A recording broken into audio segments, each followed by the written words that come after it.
So what we are suggesting, as you begin to make the conscious transfer, where the dominant part of you in your human body, in your physical perspective, as you are deciphering this time-space reality, if you will make it your dominant intention to be forward feeling rather than current looking, you will find that you will bridge that gap between what you've asked for and what's manifested in record time. There is so much leverage in alignment, and there is little leverage in banging around in physical things and trying to make things happen through your physical behavior. When Esther awakened this morning, she was delighted that she had a whole extra hour. Ooh, the luxury of that. And she said to us, could you arrange one of those every day? How far off the calendar would we get if every day we just took an extra hour and never gave them back? Let's just every day take an extra hour. And we said to Esther, as she playfully laid there and contemplated the sweetness of an extra free hour to have her way with, we said, when you get into the vortex, you get a leverage of time that is far more than that extra hour that you are benefiting now. When you get into the vortex where you are a cooperative component to all of the other cooperative components, when your impulse to place that telephone call comes when the person is sitting there in the mindset to receive it in the way you want them to receive it, that's leverage. When your impulse to pull in your cords and get onto the highway in your big monster bus, when the impulse comes and you follow it and you enter the traffic as it flows rather than as it stalls, you have leverage of time. When you don't hesitate in the moment that would be the right moment and instead you move forward, when you have the gift of alignment, there is a time leverage that cannot be defined in your physical senses, because time is perceptual. And when you are in alignment and therefore vibrating in harmony as a cooperative component to others that the universe has already lined up for you. You see, when you ask for something, in that pure asking, even though you may not be pure in your thinking, your asking is, your inner being stands there, and law of attraction has already brought all cooperative components to the complete fruition of what you've asked for. Your solution is present tense complete in the vibrational reality that we are speaking of. We are not kidding you at all. And when you practice the vibration of alignment, when you care about how you feel, when being in this vortex matters to you more than all other things put together, now you have good timing. Now your perception is altered. Jerry said yesterday as they were walking back to their suite, after the first hour that we were together with those who joined us here yesterday, I was in a time warp, he said, because the material that was given and the notes that I took and the stars that I made and the interest that I felt and the intentions that erupted within me to go back and listen to it and the amount of information that was received felt like 10 hours of information given in that hour. That's leverage. That's leverage. When you're in the vortex, you hear what we say. When you're not in the vortex, there's not enough time to get you to hear it. Not enough words in the world, not enough examples in the world. The vortex is your key to way more than an extra hour every day. So in the moment that your life has carved out enough experience for you to identify a problem. Now think about this. You've been living a lot of life. Law of attraction's been bringing to you a lot of data and information. And when the problem occurs to you at the point that you recognize that you have a problem, we want you to understand it's been moving along, it's been evolving and expanding long before it came into your conscious awareness. And that the same, oh, this is so good, we have not said this to you before. If you were sitting at your desk, we would say, write this down. when the problem presents itself to you in a conscious way, by then it has been moving along, it has been expanding and growing for some time. Are you hearing this? And during every bit of the expansion of what you are now much later concluding is the problem, there has been an equal and proportionate solution that is brewing as well in what we are calling the vortex of creation. So when you know what you don't want, the larger part of you knows what you do want. And by the time you are able to pronounce your question or pronounce your problem, we promise you the solution or the answer has already been actualized and is waiting for you vibrationally just to flip that little button and get tuned into the frequency where the answer can be heard by you. You understand how it works? We so want you to get it that when you know what you don't want, the answer to what you do want is already amassed in this vortex of creation. This vortex of creation where law of attraction assembles all cooperative components. The question that this workshop wants to help you uncover for yourself is, are you a cooperative component or not?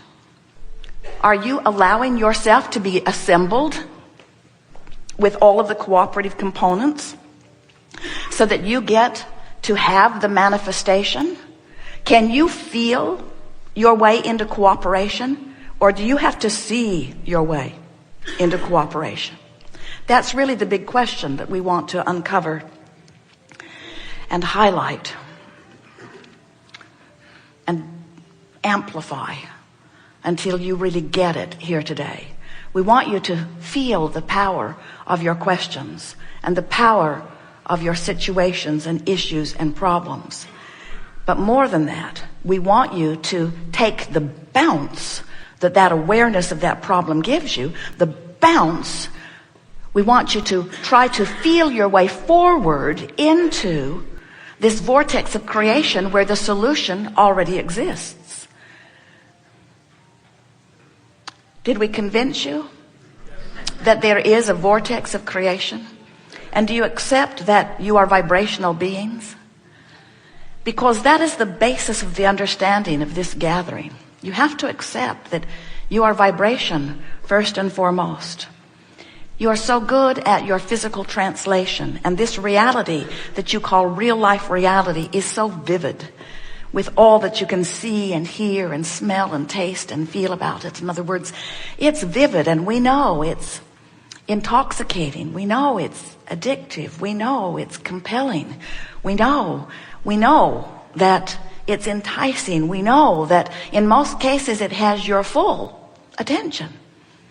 But we want to make a very strong point at the beginning here today that if you're tuned to see so vividly only what you can translate through your physical senses, and if you are unwilling to try to understand what's going on over here in this vortex of creation, we get why reality is more interesting to you than vibrational reality. Because reality has manifested, meaning you can see it, hear it, smell it, taste it, touch it. But we want you to understand that you have the ability to see what's going on over here in this vibrational reality. It's just a different lens that you will use to see it at first. And it's the lens of your emotions. You're going to feel your way forward into, here's the most important thing you'll hear us say all day, into this present tense vibrational reality. That's the thing we so want you to hear. This is the present tense. Now, many of you say, Abraham, come on, give me a break. How can you be calling present tense something that hasn't manifested yet? I want to call that, from where I stand over here in my physical body, future, my future experience. And we say, but the problem with that is, all of your power is now. All of your point of attraction is now. All of your vibrating is now. All of your beating the drum that activates the thought that equals your point of attraction, all of that is happening right here and now. So if you are offering a vibration about what you're observing, you're holding yourself apart from the expanded you that has already taken form in this vortex of creation.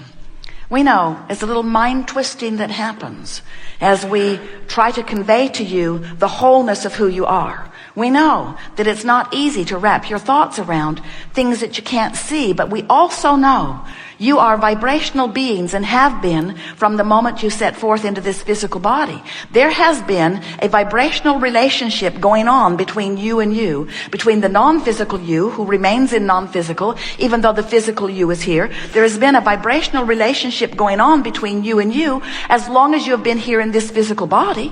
And that relationship between you and you is evidenced to you by the emotions that you feel. What we want you to hear us say, the meaning that we want you to collect from this conversation is that the emotions that you feel are your vibrational indicators of the blending or the resisting between you and you. And as you allow yourself to feel your way into alignment with who you are, as you tune that frequency, we promise you it will broadcast in a way that you can hear it. It will broadcast in a way that you can see it. It must manifest. It will come into full view for you in powerful ways if you will allow yourself to be a vibrational match to what is present tense from our point of view. Now, in order for you to get very good at that, you could stand in the middle of a problem and say, oh, wait. I remember Abraham said, if I'm standing in the middle of a problem, the solution is already there.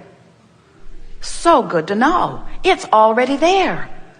Instead of saying, where is it? I can't find it. I don't know where it is. I've been here so long. I'm unhappy about being here. I'm afraid. I'm disappointed. I don't deserve this. What has gone wrong in my life experience? This problem should not be mine. I don't want it, but I've got it. Will you help me? I'm afraid. And we say, as you beat the drum of where you are in your problem, you hold yourself vibrationally out of earshot, out of feel shot, out of the feeling place of what's going on, the solution that's already present tense over here in this vortex of creation.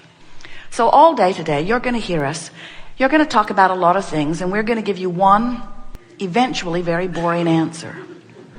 Go to the vortex, go to the vortex, go to the vortex, go to the vortex, go to the vortex, go to the vortex, until eventually we'll break you down and someone will scream from the back row, how do we get in the vortex? And we want you to understand that the vortex is a vibrational state of being that you feel your way to. And the way you go to the vortex is by reaching for the feeling of what the vortex feels like. So we're just going to tell you what the vortex feels like. The vortex feels like this place of well-being, where a feeling of well-being, a feeling of stamina, a feeling of vitality. It's that fresh feeling. Jerry and Esther watched a little girl in a campground in Boston the other day. She was running alongside her big sister who was on a bicycle, and this little girl, 3-4 years old maybe, her ponytail bouncing and her little shoes lighting up with every step she took. She was so in love with life on this beautiful fall day, bouncing through this campground, so vividly glad to be alive. And as Jerry and Esther watched her, the street went round this group of vehicles that was parked. Did you see Jerry and Esther's monster bus in the parking lot? It was parked there in a big space area. And as this little girl ran around and around and around and around, Esther ran from window to window to window to window to window to window to window to window. Esther couldn't take her eyes off this little girl who was in the vortex. Everything about her was vivid and alive. Esther wanted to just put everything she was doing on hold and just get on her own bicycle and spend the day with these kids. It was so obvious that there was not a problem anywhere near activation in her little vibration in that moment. She was so tuned in to the whole of who she is. And Jerry and Esther said, she's in the vortex. She's so in the vortex. And we want to say to you, why was she in the vortex? Get ready for it. It's profound, because she wasn't out of the vortex. Now that was better than you know, because what we're saying to you is you'll be in the vortex unless you do that thing that doesn't let you in. In other words, you can be in the vortex and find some negative thought and the vortex will spit you right out, because vibrations have to match up. Law of attraction will not allow you to be in a vibration of well-being and in a vibration of worry at the same time. So you've got to lean in the direction of the vortex. You've got to get in there every now and again, even by accident. In other words, by accident we mean not deliberately focusing yourself there, by observation. You're really good at that in your physical form. Do you know that most of the vibration that you offer is because of what you are observing? So here's Esther and Jerry in their monster body.